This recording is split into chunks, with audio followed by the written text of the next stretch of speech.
இந்த கட்டையில் விட்டு ஓட்டணும் பள்ளத்தில் கால் ஒரு டயர்னா கொஞ்சம் மாறி 2 டயர் இறங்கி கஷ்டம். ஜோல்டிங் ஆகும். 2 போனால் தான் பிரச்சனை இல்லை. ஒன்றுத்தில் போச்சுன்னா ஜோல்டிங் ஆகும்.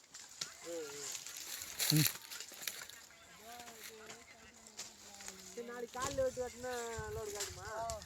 இப்போ 5 போயிருக்கோம் வெளியே. காலைல 3 போச்சு. இப்போ எத்தனை போச்சு? 2 ஆகுமாக்கா? இது 2 வரும். காலைல 50 கட்டை விட்டுலாம் அது வரும். காலையிலே கொஞ்சமாக வந்துச்சு. அது கரும்பு கம்மியாக வந்துருங்க. கரும்பு கம்மியாக தானே போச்சு. அதுவும் ஏன் இதில் ஒரு 2 வண்டி போட்டு ஏற்றி வந்துருக்கலாம்.